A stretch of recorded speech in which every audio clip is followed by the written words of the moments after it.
Hello, welcome to today's session of Portland Cocktail Week Distance Learning. My name is Eddie Hansel. I'm here from the Campari Academy. I'm the operations manager for the Campari Academy. Essentially just run all of the events on premise, and I assist in the education with our Academy lead, Jessamine McClellan.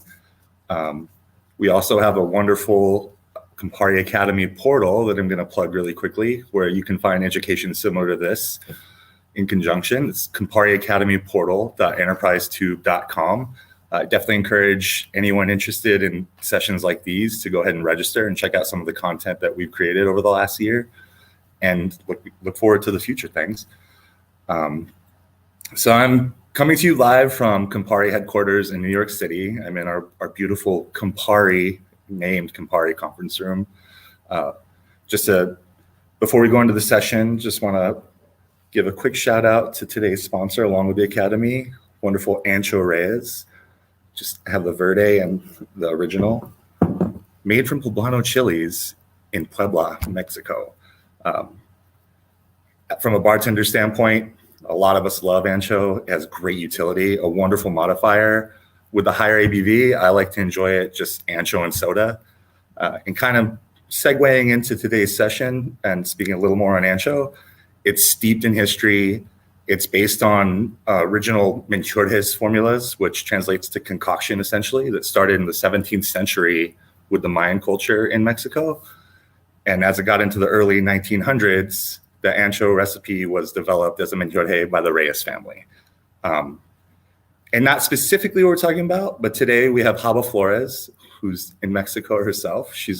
Haba's here because she's an expert in Mexican fermentation methods, and she's going to be talking about Mexican fermented drinks and the history of. With that, I will pass it to her to introduce herself. Hey. Welcome. So great to have you. Thank you so much, Eddie, and thank you, of course, Campari Academy and Portland Cocktail Week for inviting me. I'm actually super excited to be working with you guys and also having some final surprises with Ancho. But first, we're going to go to the essential of what Mexican fermented drinks are. So it's really important for you to mention Ancho Reyes and the family Reyes, because for me, Puebla was where I started raising awareness as myself, because there I tried the best curado pulques.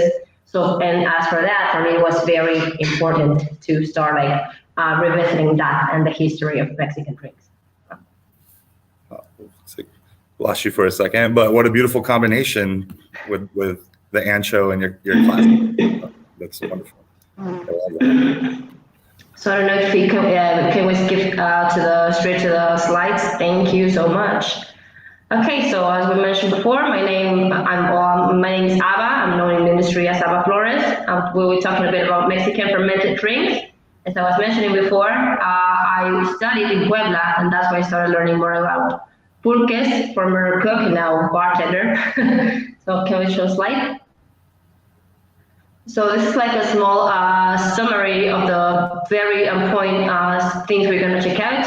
A bit of pre-Columbian history during the Mesoamerican Mexico, and then conception during colonial. Of course, there was an interesting intervention with the clash of cultures.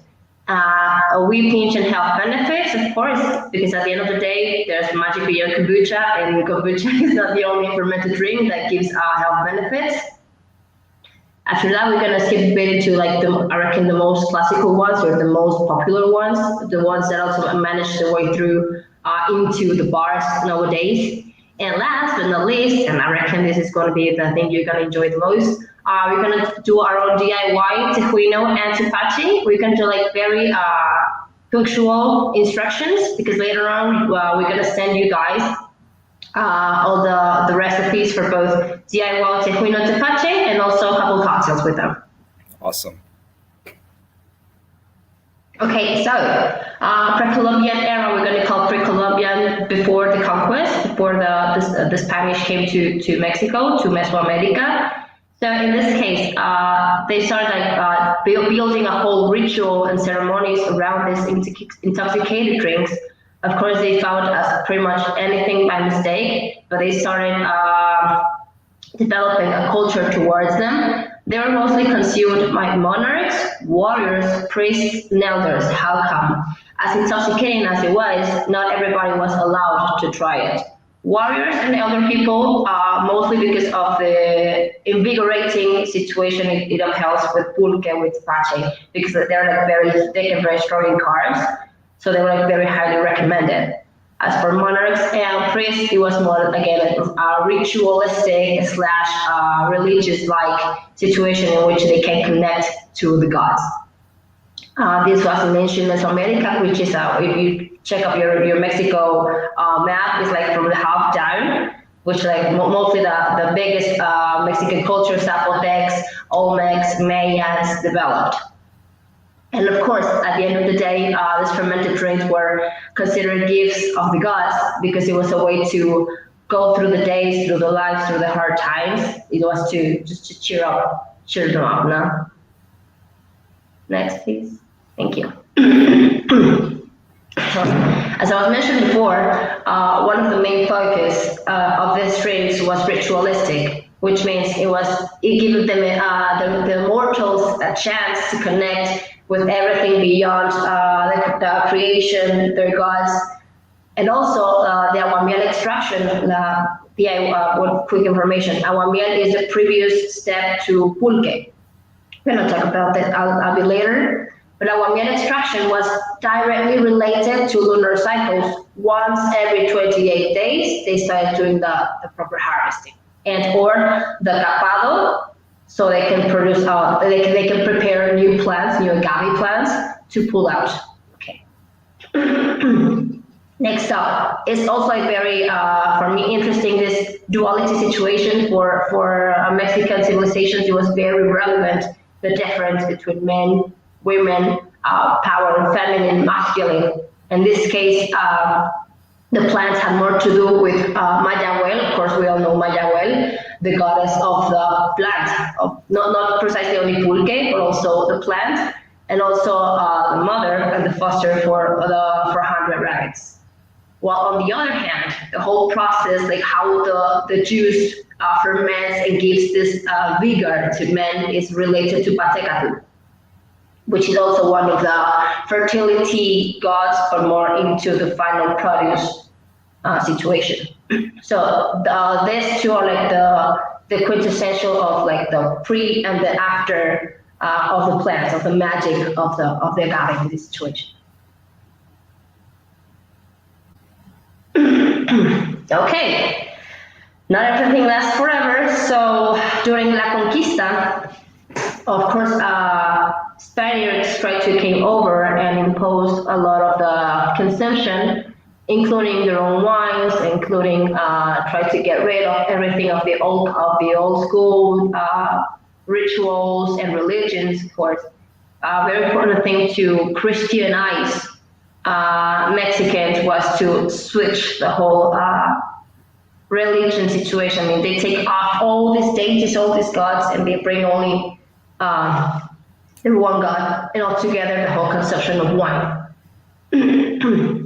Also was strictly prohibited because for fermentation, most pulques and other drinks, they were added with a couple of different like roots, like holy oak, acacia, which is also called palo de timbre, and last but not least, peyote. So can you imagine what happened when the pulque was mildly intervened with some peyote? So people went bananas, went crazy, and of course the Spaniards didn't like that. So how they managed to start cutting it down, we're gonna check up in a bit later, but pretty much they started prohibiting the production and their consumption, because also it was very interesting during 17th century. In the next slide, we're gonna check. It's the Philippines and Mexico connected by the Pacific. So during the 17th century, Mexicans were not only fermenting, but also started distilling. And one of the most interesting things about that is that from there it comes the name of the destilado de agave raicilla. The Philippines show the locals to produce tuba, which is a ferment from coconut, but they also teach them how to distill via the Filipino alembic and or the final byproduct was started called raicilla. And also that's very, very interesting information how the fermented and the distilled world like clash very early on in our history. So how about with Tuba, and it was passed, you said the Filipinos taught them how to make that. Were they making it with coconuts in Mexico as well? Yes. I mean, can we go to the next slide so I can show a bit in the, so and there you can see Philippines and Mexico are connected via Pacific. So the Tuba process was like mostly set up in the Pacific coast. So you have all the coconuts that you can get there. Like these coast areas are very, very rich in coconut palm trees. So it was very easy for them to just like bring all this knowledge because it was working with the exact plant. Nice. And just to add on, since I asked a question I forgot to mention in the intro, if anyone has any comments or questions, please post them below, and Haba will be able to answer live. So if there's anything that comes up, please. 100%. And also if I'm going a bit fast, or if there's any concept you're not grasping, just double check, let me know so I can give further information on that. Okay, so altogether the arrival of the Philippines and the Spaniards starting like giving the pulque and the fermented drinks a second thought. They started bringing new bars or new places called pulquerias. There's where people started drinking pulque, but of course, I mean, as time went by, people started like maybe not enjoying as much the texture and the flavor of pulque because it can be mildly like acidic, maybe not what expected against people who were started getting into the wine culture. So at this point, let's say 1700s, also they started making the pulque curados.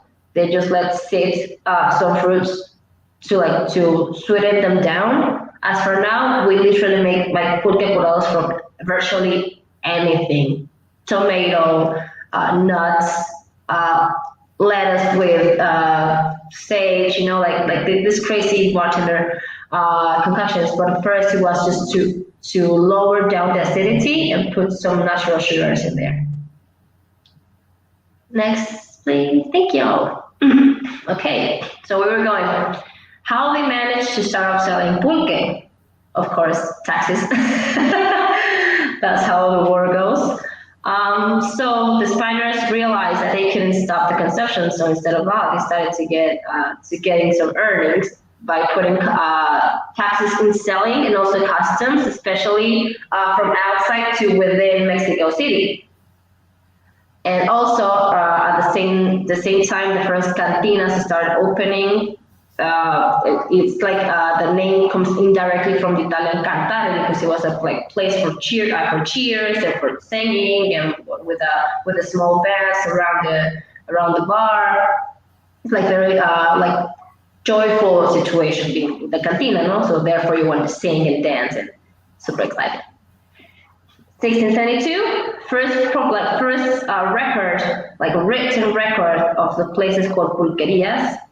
It's like it's established. I mean, previously that there were like couple mentions, but nothing on paper.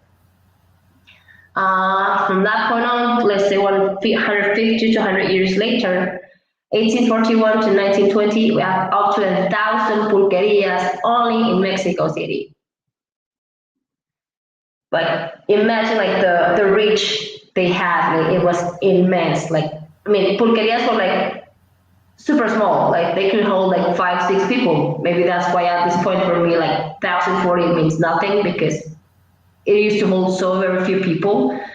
But back in the day, it was like a massive amount because that means they were literally just like next to each corner, you know, like any convenience stores. Nevertheless, the pulque and other fermented drinks started having like an up-down because the next big market was beer.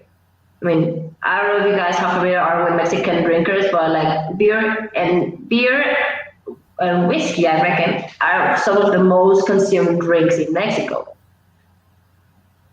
So, but this happened at first because there was like a first Thai of German immigrants, and of course aid with the government back then, because the government was very eager into pushing old world, classy, fancy vibes. So they wanted to get rid of all the pulque, and they wanted to bring what's new, what's hip. So the government helped these German immigrants to start upbringing their big beer companies. And how about, correct me if I'm wrong, but with through different time periods in colonial Mexico, with like pulquerias and cantinas, and I was thinking about this when you're talking about some of the pulquerias can only serve like 5 or 6 people. Were people only allowed to drink within those spaces because of the taxes, or were they able to like purchase pulque to take home? It was more like an in place, but it was more like a ritualistic situation. I mean, I reckon as for now, it's pretty much the same situation, despite we have RTDs nowadays because of COVID, but it's more common to go to a place and drink and get drunk in there, because like it's the place where you can see your pals, your friends, your co-workers. It was more like the experience of being it's like there. a ceremonial thing, so to cheer up the day. Yeah, exactly. Cheer up the day. So yeah, I mean, also there were like vendors outside those areas, mostly like people who sell the te por ocho, like that word, the te por ocho. For those who were not familiar, te por ocho is now a concept for people who are very drunk. But back in the day, you can go outside to any corner, and there were people selling te por ocho, like ocho pesos, ocho coins back in the day. And it was like really cheap. And it was like around the corner, it was like aguardiente or destilado de grano and a couple infusion centers to start the day of like te por ocho. But like, yeah, the te por ocho was like for workers, not like, I just wanted something real quick and then they go. But the pulquerias and the establishments were to enhance the situation of conviviality around people. Move to the next one. There you go. Okay. The Porfiriato decree. In this decree, so during the Porfiriato era, the time I was mentioning, Porfirio Diaz, one of the presidents of Mexico, he tried to push and enhance a lot of what I mentioned before of this old world experience. He brought French cuisine to Mexico. He brought the railroads. He brought like so much tech, but he also brought like this lifestyle. He believed that Mexico can be like a first world potential country, but like I reckon we were not ready. And also there was like a lot of, okay, like I give you the railroad, but I'm taxing you like a lot for drinking what you want. So in this decree, like I reckon that the numbers were like off the chart compared to before he was in power. And on the other slide, on the other photo, we have Cantina Occidental, which is a cantina I'm super fan of. It's here in Guadalajara. When you guys come over, please ring me so I can take you. I love them. They have a great selection of tequilas, como mezcales. They have the classical yerba buena. So the classic one is with vodka, tequila, mashed spearmint, a pinch of lime, and soda, and a pinch of Fermented.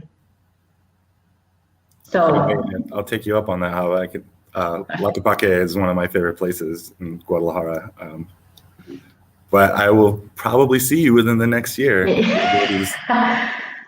Cantina. I love that. I mean, there's so many nowadays in like, I mean, despite some shutdown, even now in COVID, there are still some standing strong. I mean, La Fuente, La Occidental, Morelias, Mascucias, some of the old school in Tlaquepaque too. So I reckon I'd love to bring you, show around.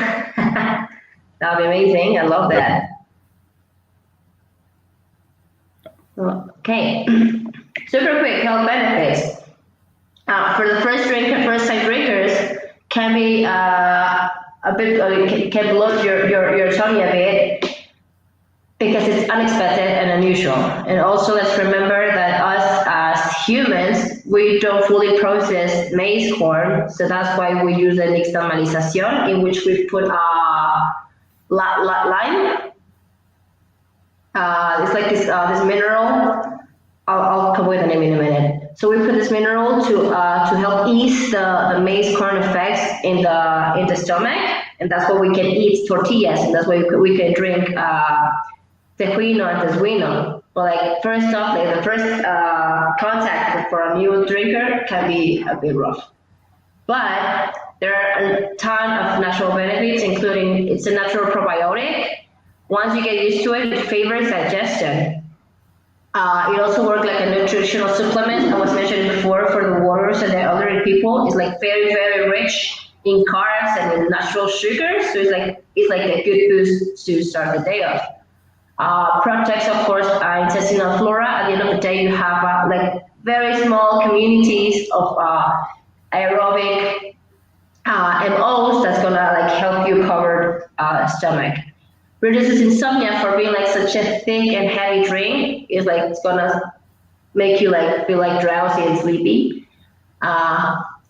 Very specific. Pulque is a great diuretic, just like hibiscus water. If you have some situations or some problems with your circulation, water circulation, you can drink that, and also it's good versus anemia because of the same principle of very natural, not saturated sugars. Tejuino also is a relief for stomach aches, and Tepache improves intestinal function. One, because of the bromelain and the pineapple, but also because of the spices you normally use. Nice. So next one. Okay. Again, don't worry if any of you guys want the presentation, we can send it to you along with a small recipe book we made for you today. I'm gonna start off with this top 6. I reckon some of the most familiar ones we have. I was talking yesterday with Damian, who we're gonna talk on Thursday in the Mexican class, also sponsored by Ancho. I'm excited. So he was telling me about Colonche. I mean, his family's from Aguascalientes, and Colonche is very standard in the Bajío area. And then we have Tuba, Pozol, Tepache, Tejuino, and last, but my favorite one, because of the history around it, is Pulque. I can read hours about Pulque and about the agaves. I just love agave. Get to the next one. Thank you. Okay, so I was mentioning Colonche. It's the first one. It's really popular in Bajío area. Let's say Bajío is like the center of Mexico. It's made with tuna or pitaya. It's like very seasonal drink. It tends to be added with grain spirit, sugar, cinnamon, or fig leaves. It can be fermented or distilled even. And as every fermented drink is meant to be, it's ritualistic for celebrating August and September harvesting. Therefore, for pitaya and the red tuna, you have from June, July till the end of September. That's like your regular season for harvesting this, so you can make them only those times of the year. Also, some cantinas have this special pitaya drink, also in these times of the year. And just to clarify, is pitaya a different name for tuna, like the actual fish, or are there two separate things? Oh no, it's two different fruits. Fruits. Yeah, you're gonna check the tuna in the next tuna cardona in the next slide. And pitaya is very similar to dragon fruit, but it tends to be like the skin is not as flashy as the dragon fruit. Yeah, my mind immediately went to fish. I was on some Tuba vibes, thinking it was like some different type of Pachuga thing, but thanks for the clarification. But no, it's okay. Oh, now that you mentioned that, we could make a new Colonche. Let's do that, Colonche with tuna and tuna.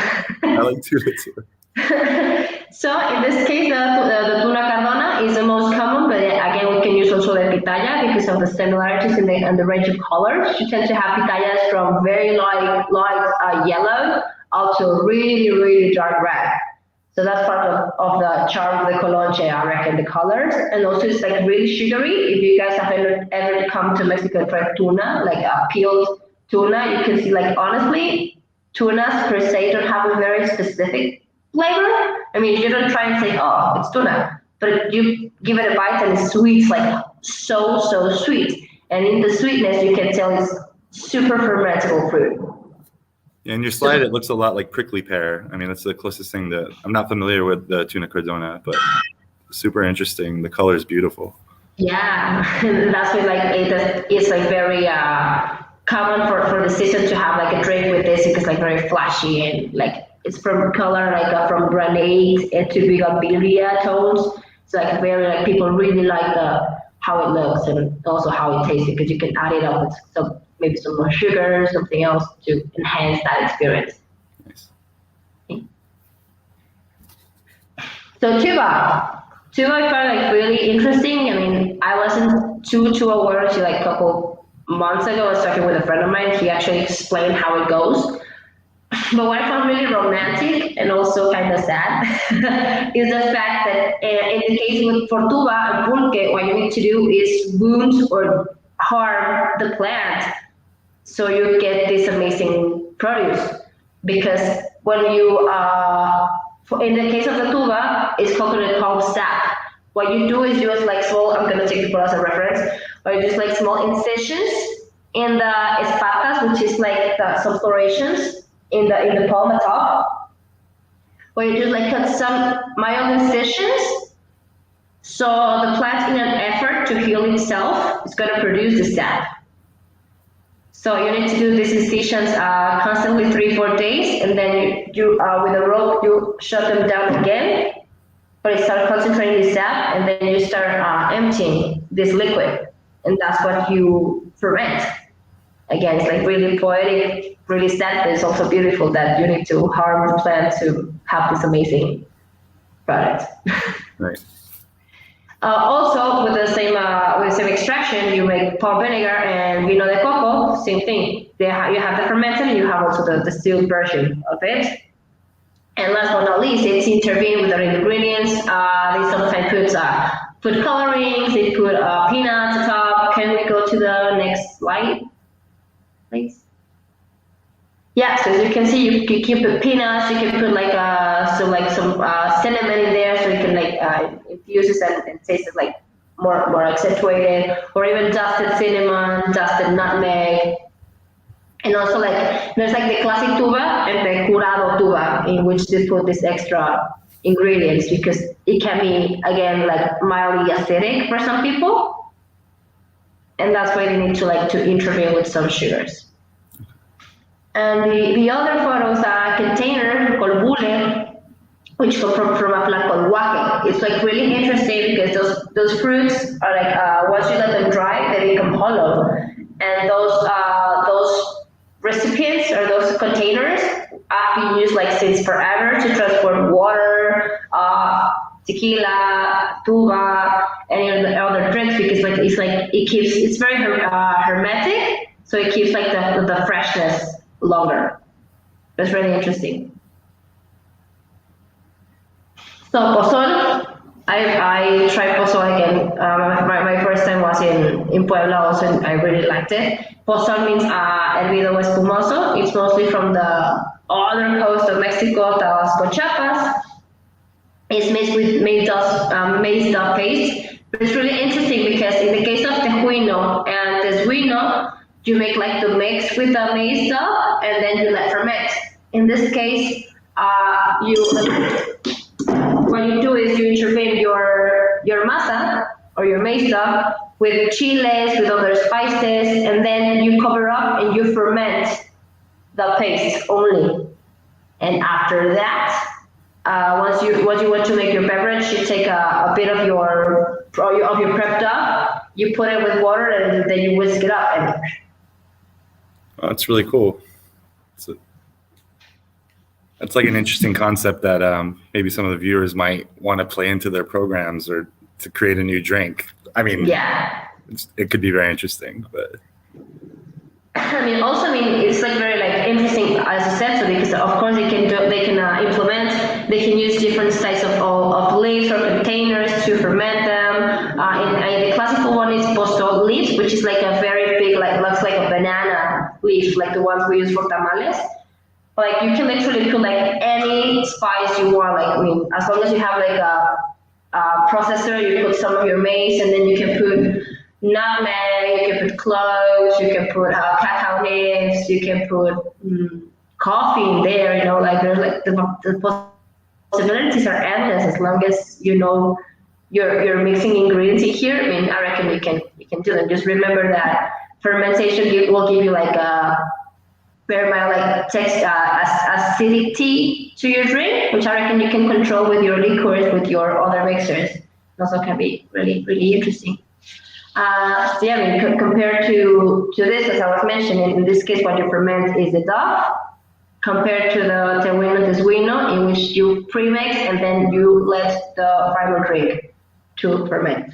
So with Pozol, like in modern day Mexico, is that something that's actually served like a la menu, like you were showing at bars, or is it just something that's more at home now, since it's like traditional? It's more like festivals. I mean, it's more common to drink them in festivals. As for now, in 15 de septiembre, 6 de septiembre, when you have like these amazing kermeses, it's more common to find there. I mean, as for now, maybe not many bar programs have implemented using overall in this particular example Pozol, because they might not feel they found a good quality maize, or maybe they still haven't found like the final clicking thing. But I mean, that's why for me it's important this type of classes to open the debate. Like, can it be done? Can it not be done? Is it profitable? No. Yeah, I'm already like, I want to make some pozole with some poblano chilies, like right after we cook it. That would be rad. I mean, you just like mash it up, like just take off the seeds, so it's not too spicy, just to keep the flavor of the chiles. You can blend them up, let it sit a couple of days, maybe in some clay pot, or maybe even plastic or in stainless steel. That's okay. But like, remember that your material is going to bring a different outcome. So it's always interesting to use clay, to use ceramics. That's super cool. Yeah. So yeah, this is one example of how one example of how the fermented paste looks. It's already served with cacao and I reckon some cashews, I think. And that leaf down there is the hoja de pozol. So what they do, like they cover it up and then let it sit in room temperature for 1-2 days, and then in the next photo you throw the fermented maize stuff, and then you just start dilute. For it not being warm, you get a very, very light texture. When you add warmth, or when you put this on to boil, because of the maize texture and the maize composition, you start like denaturalizing it, and you get even thicker drink. But that's why pozole is so light, because you only add flavors with the paste. Thanks. So Tejuino, for this one of my favorites. I was also like raised with it. It's very common in the Pacific Bay area, Sonora, Sinaloa, Colima, Jalisco, Guerrero. Very standard. As I was mentioning before, these tend to be a bit thicker in texture, but it's also very refreshing, because the standard pour or the standard service is your Tejuino or Tesgüino with a pinch of salt and some lime like sherbet. So like really refreshing. The main difference between Tejuino and Tesgüino is the time of fermentation and the added sugars. In the case of Tejuino, it's short fermentation, 1-2 days, and it's added with sugars. The most common, of course, can be piloncillo. You can like this small piloncillo. You can get like the big panellas also. The panellas are not that sweet, but it gives like a very earthy tone, while this piloncillo is like sweeter and also will give you more color. Also, it can be added with plain cane juice, wild fruits, or added with lime or with grains to enhance this texture. While Tesgüino, it takes a longer fermentation, 3-5 days, and it's regularly not sweetened. That's what's recommended with Tesgüino more than Tejuino, to use the lime sherbet. So it like balances a bit of the sweetness and the freshness and the pitch of lime versus these fermented notes. So it's a very standard thing here in Jalisco. Literally like where I work at in Salon Candela, like around the area, you can see like once every corner, just like Pulque, as we were mentioned before, you can find places that sell Tejuinos, and they sell ice creams too, because it's very, very common practice. And also, on the other photo, we have a Tejuino, or it was formerly known as pachecadas. The pachecadas were made in Tequila, Jalisco. I don't know if you have been there, Eddie. Definitely. Oh. I only remember some parts. No, I'm just kidding. Just couple. So yeah, like in the Plazuela, it's a very famous like small cart that I can't remember his name. I have 10 pictures of him. Like I love the small cart. Like he was the one who started with this Tejuino con cerveza, and he called them pachecadas. It was like a full liter base, and you put like half Tejuino and one full chela, and it's amazing for hangovers. It's also like really delicious. I mean, when you're walking in Tequila or you wanna go around, visit some distilleries, or just stroll around, it's like good to have something to drink. Yeah, something fresh. Sounds just like a really refreshing way to enjoy enjoy everything. It is delicious. Okay, Tepache is indirectly related to Tejuino and Tesgüino because previously it was produced with maize and added with fruits. So nowadays they pull out the maize and now it's 100% the fruits only. The standard is pineapple because like as far as we love to be sustainable, so pineapple always has these leftovers and it's amazing to do. But you can make a Tepache pretty much from anything. I made a couple weeks ago a Tepache but with pineapple and lemon zest, and it was like super beautiful on nose. And it was like super complex, like layering for a cocktail. Like it was some sort of like Mai Tai kind of thing. It was literally like layering complex. It was beautiful.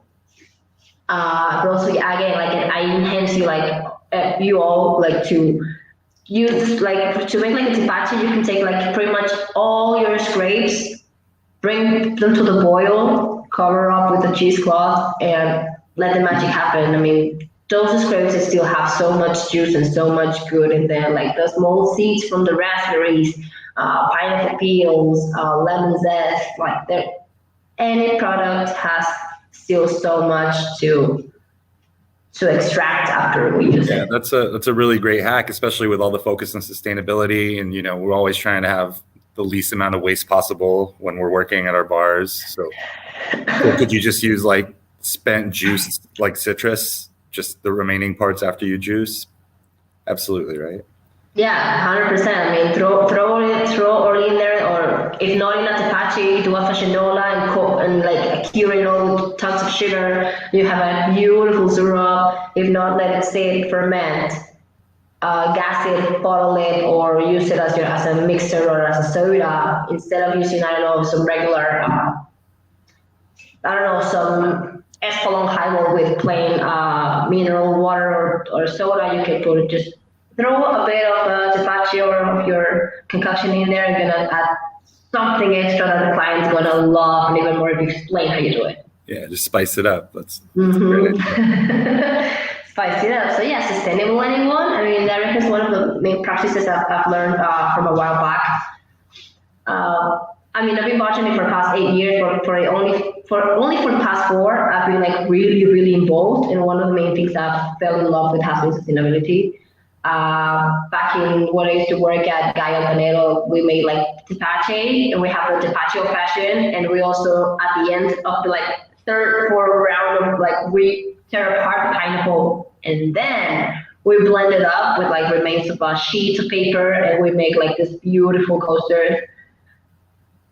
So like, it sounds so delicious. You said 2 of my favorite words with Tepache old fashioned. I think I'm going to be on the hunt for something along those lines later this evening. Yeah. So yeah, I mean, you if you understand like the process and the the plants, like how much can you make the most out of it? You can like reduce costs, surprise your clients, surprise your bosses, like saying, hey, I can do all this magic, you know?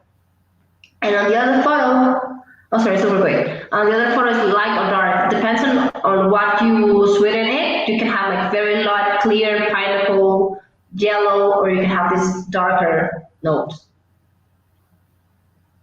Okay. So my favorite one, and this is like a bit more complex because for me, Pulque, as I mentioned, is quintessential Mesoamerican drink. Like this is what we drink. This is who we were. And it's obtained, of course, from agave. In this case, it's agave salmiana sap.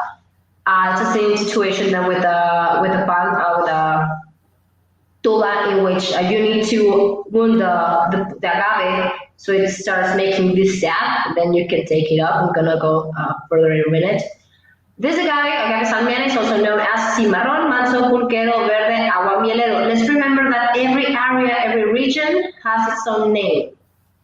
So you don't go cray learning all of them. But it's really interesting to understand that maybe here, salmiana is verde, in other state, verde is another variety for them. But like it's very regional situation. Do the recipes kind of change like the method, or is it essentially the same way? I mean, it's always from the agave, but. Oh, in this case, it's always the same because like the agave salmiana, like each producer names it differently, but at the end of the day, it's agave salmiana, and the process is always the same because again, it was learned from one family and then was passed on through different states or all around the country. That's a common practice. So in this case, we have 5 to 15 ABV. The first taste is called aguamiel, which is like just like brand new, fresh, extracted. And then it's called pulque, maximum 10 to 15 days fermented.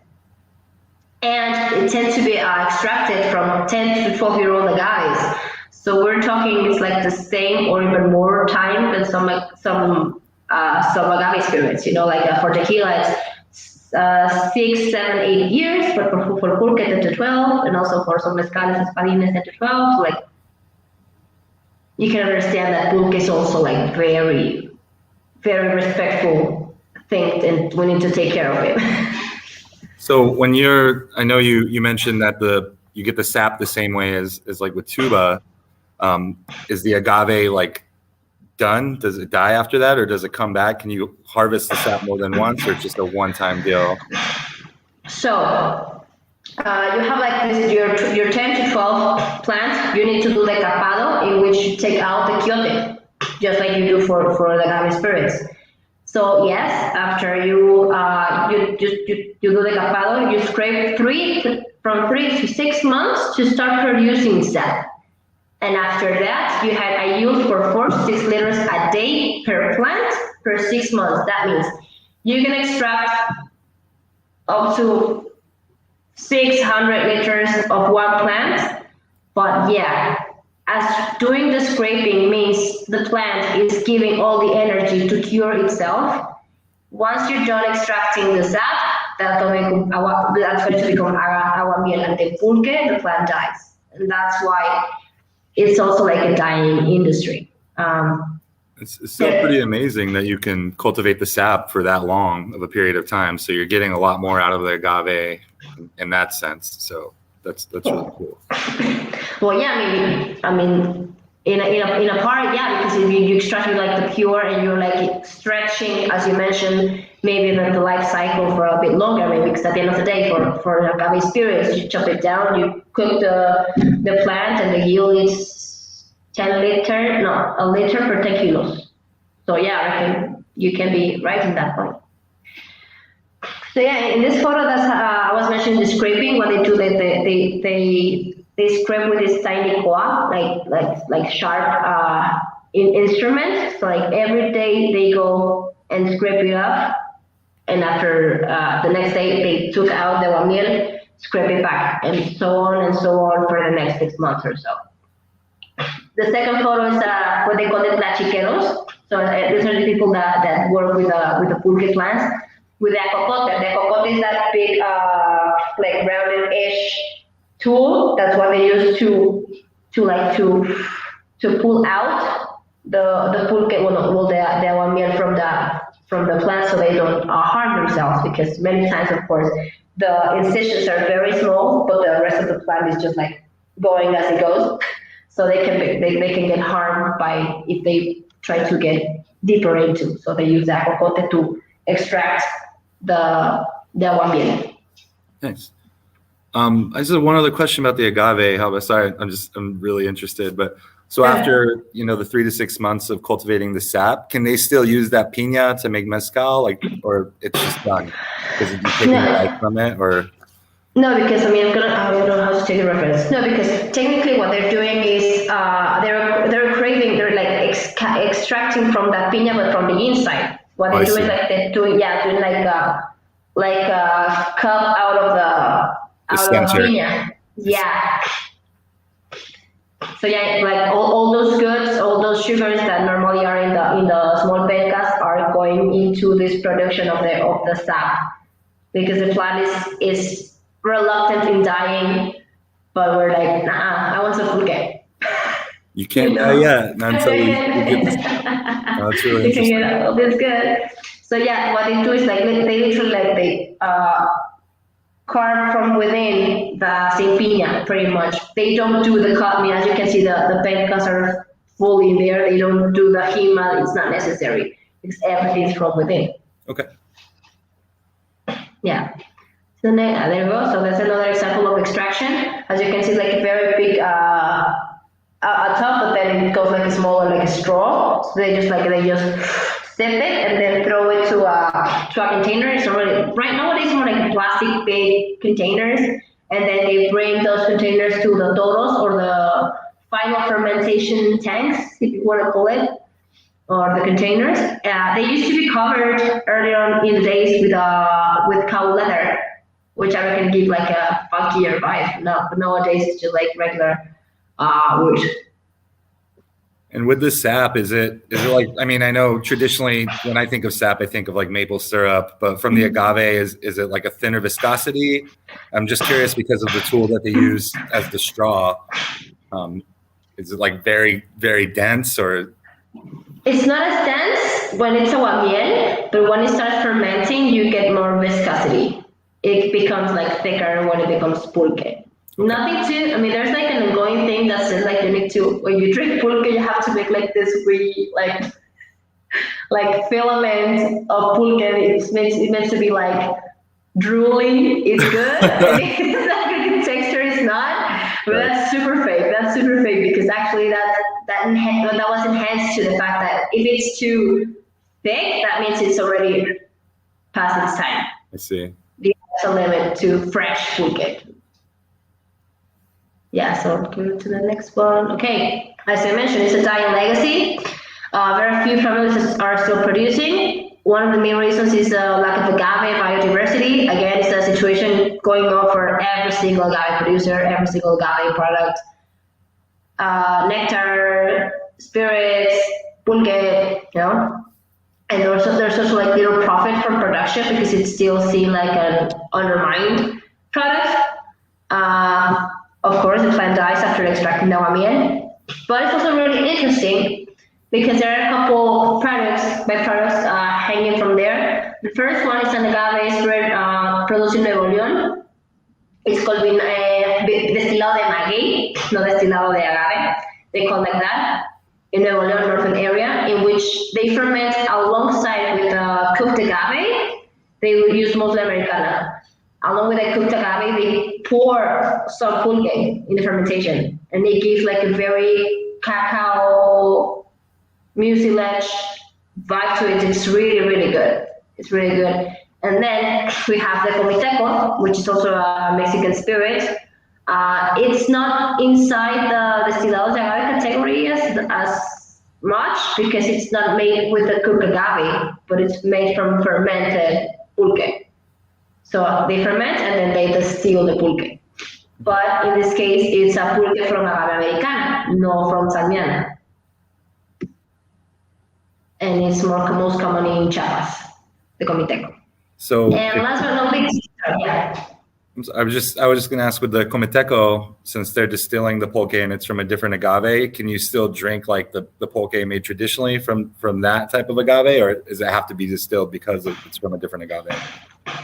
I think in this case they drink the pulque in the communities, but I reckon it's not that recommended because the agave was not too what can I mention?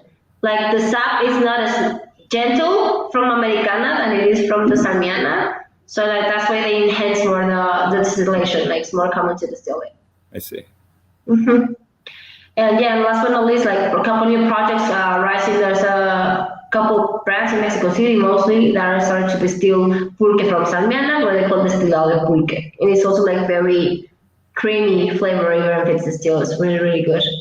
And of course, like part of what we have to do as bartenders, as hospital people, is to like bring these stories and make people understand that as much as we want to put us all in contact with these amazing products, we also need to understand there's a story behind it, and we also need to protect legacies, but also the earth and the biodiversity. Don't push producers because we want pulque in, I don't know, in Malaysia, when it's not profitable and it's not sustainable.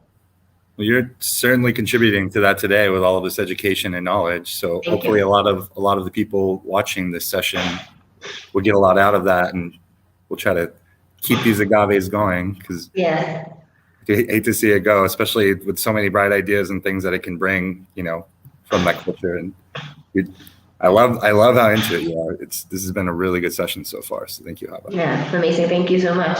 So this is a quick mural de los bebedores. It's again in Cholula, Puebla, in where like we as a Mexican culture, we have always tried to put like what we like, what we do, what our history is, and of course our history is very tied in with our drinking culture, which is super interesting because I mean before I had no idea. But now when I started going back on track on my steps, my baby steps, when I first started, I was like, it wasn't all the time. I mean, that photo from a couple, like I didn't take that photo, but I went to where that mural is. And I'm like, the other day I was like doing the presentation, I was like, of course. I mean, everything is tied up. It's a multiverse. Thank you. So next one, please. I reckon we are almost ready for the recipes. Nice. So I'm gonna do this more like a small cooking class where everything's prepped and that. I'm gonna give you 1 second.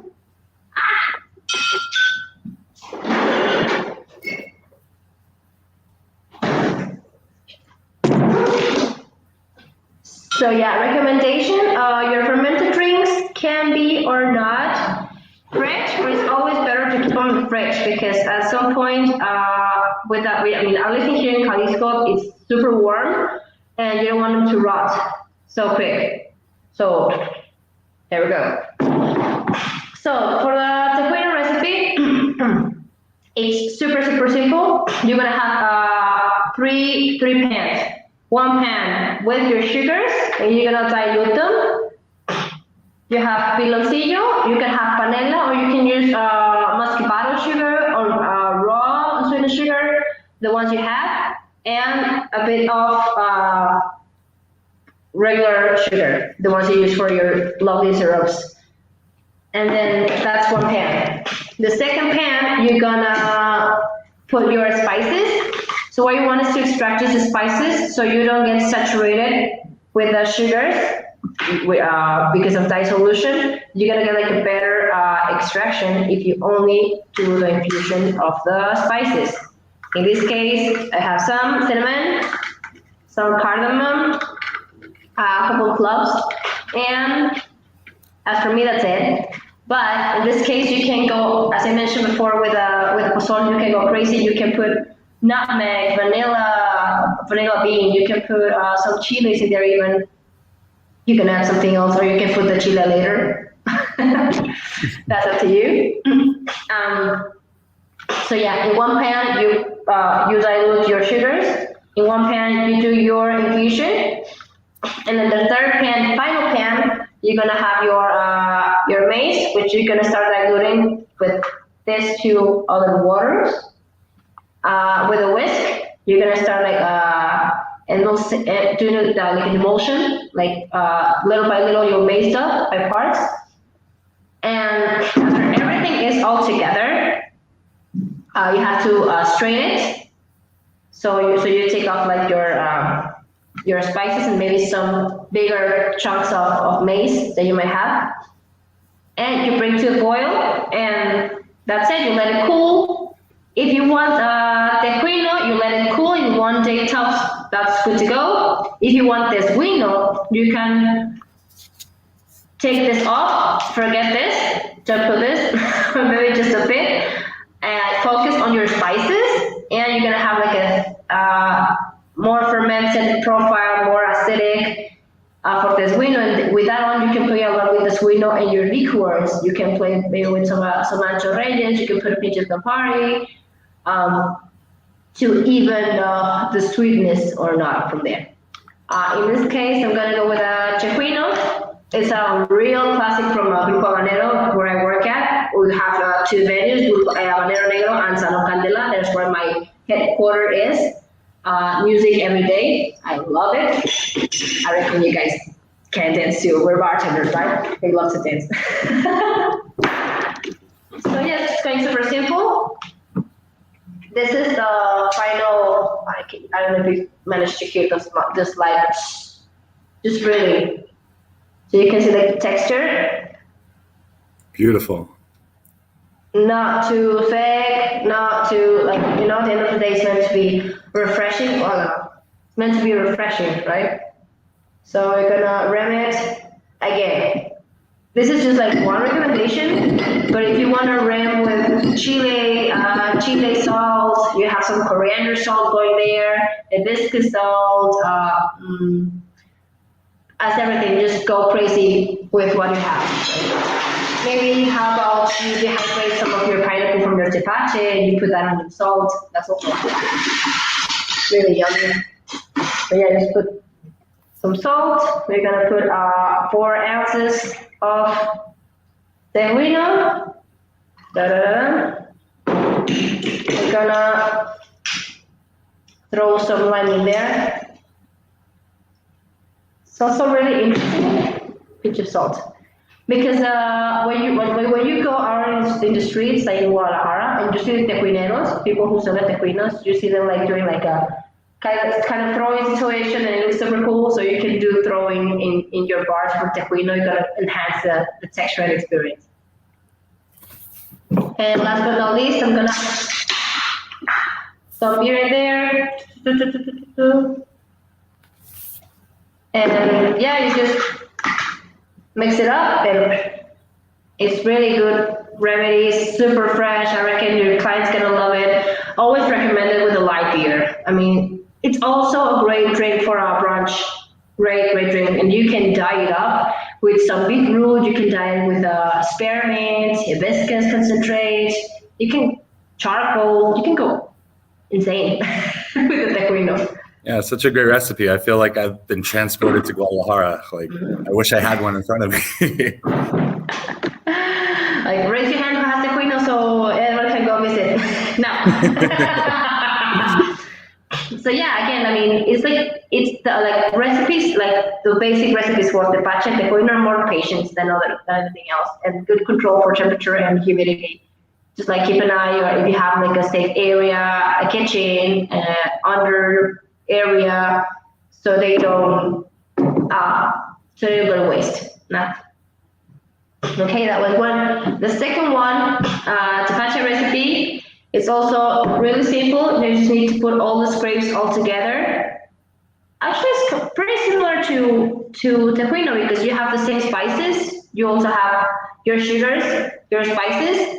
You throw all into the pot with your pineapple scrapes, maybe some lemon, some raspberry scrapes you have there. Throw them onto the fire. Let it sit for a bit. Then pull it out. Cover with a cheesecloth, and that's it. 2-3 days.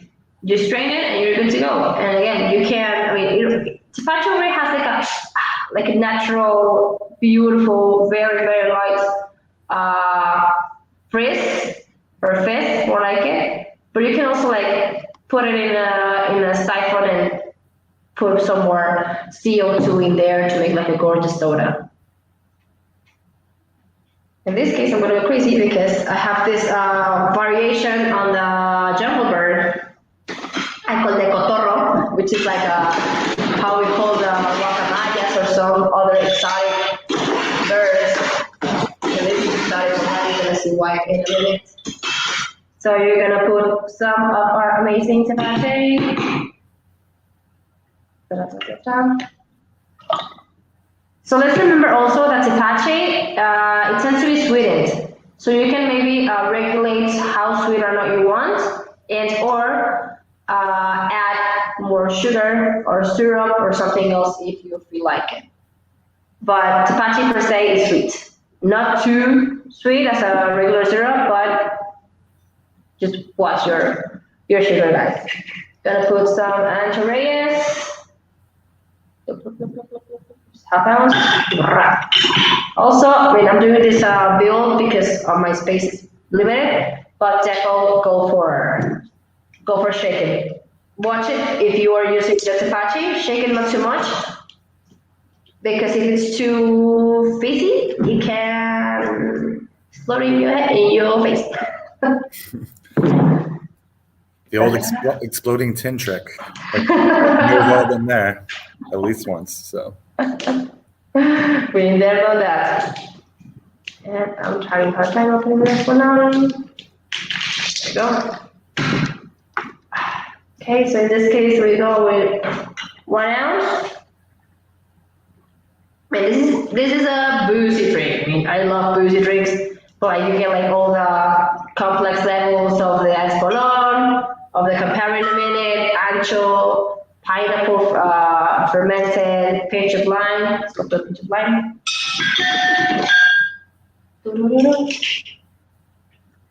There. Some soda.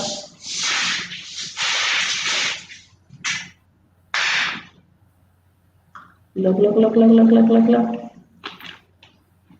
And then just see how beautiful this is, a mix between the bubbles of the soda, but also like the pinch of fermentation in there because of the tepache. It's really and great last but not color. least, thank you. And we're gonna put like some charm to this cotorro. It's gonna put a pinch of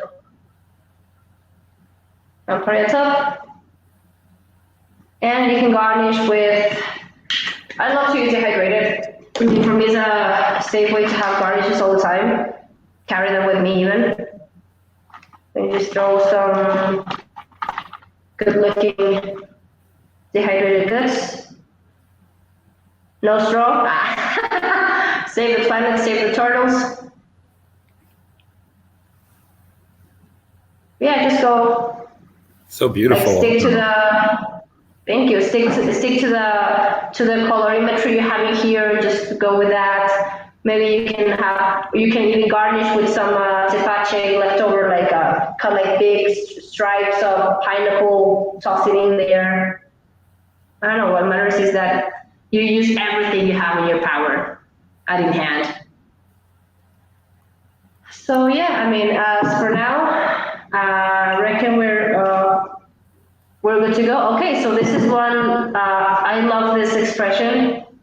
It's like a small saying between the drunk. It's like, Pulque de las verdes matas, tú me tumbas, tú me matas, tú me haces andar a gatas, which is a way of expressing like their love and hate to Pulque, because as much as we love, we also can end up with crazy stories in the after.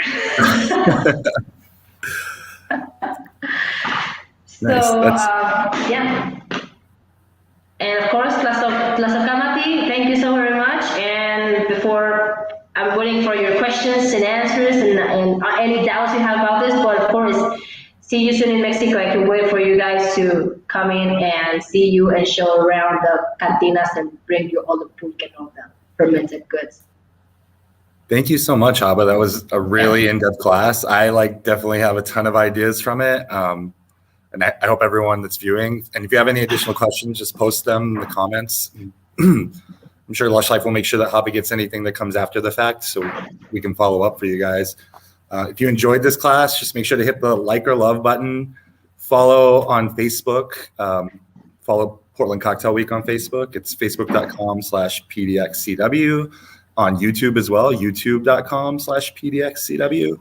For more great content like this, really want to thank Lush Life for having both of us and allowing me to host this session. As a Portland Cocktail Week alumni, it's amazing to be a part of this distance learning with wonderful guests like Haba. And there's Haba's Bar when you get down to Mexico. You can come on down when I get down there, and we're going to enjoy some coffee together. Yes, please, that would be so much. Very enlightening. Thank you so much. Yeah, I enjoyed the time with you. It was amazing.